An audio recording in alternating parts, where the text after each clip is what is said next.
या सावित्रीबाई फुल्यांचं मी जास्ती सगळ्यांना माहिती आहे, पण एकच गोष्ट सांगतो. आणि विशेषतः करोनाच्या काळात मला त्यांची फार आठवण यायची. कारण ह्याच सावित्रीबाई फुल्यांचं जे आहे काम करत असताना त्यांनी जे आहे महार मांग सगळ्यांची सेवा केली. आणि त्यावेळेला ते म्हणायचे, महार मांगाची करते मी सेवा आवडीच्या देवा, स्मरुनिया सेवा सप्तधर्म देई समाधान, ठेवी शांत मन आपले रे. मुलींच्या शाळा काढल्या, उत्तम चालवल्या, सरकारनं त्यांचं कौतुक सुद्धा केलं.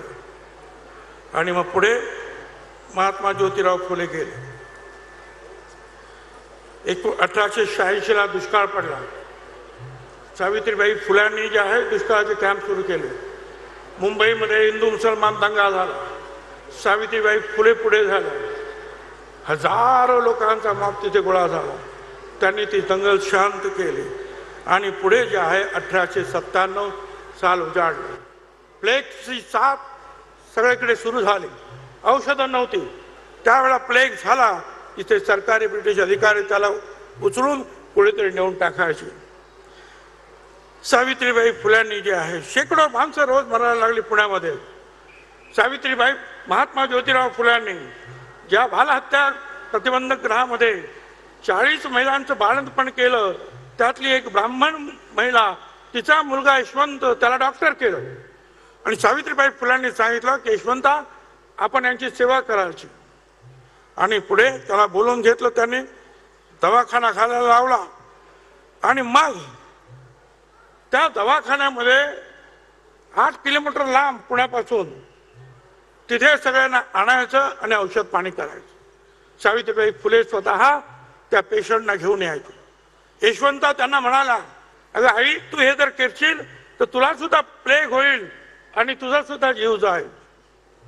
सावित्रीबाई म्हणतात की अगर शेठजी जर असते, शेठजी म्हणजे ज्योतिराव, ते जर असते तर घरात बसले असते का रे?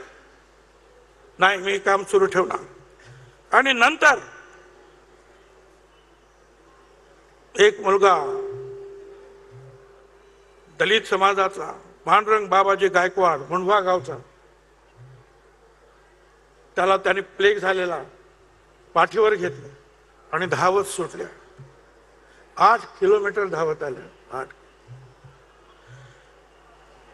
आणि बस त्यांना प्लेग झाला आणि त्यात त्यांचं निधन झालं. मला सांगा, एवढं मोठं जे आहे सामाजिक कार्य, देहदान देण्याचं स्वतः तयारी असलेली आणि दिलं, हे कुठे आपल्याला सापडलं? ही सावित्रीबाईची कमाई डोळ्यात पाणी आणण्यासारखी,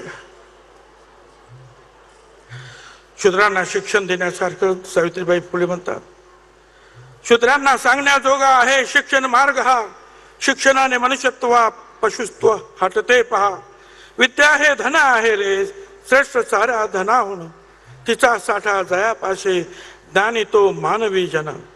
उठा बंधुनो अतिशूद्रानो, जागे होऊन उठा, परंपरेची गुलामगिरी ही तोडण्यासाठी उठा, बंधू शिकण्यासाठी उठा.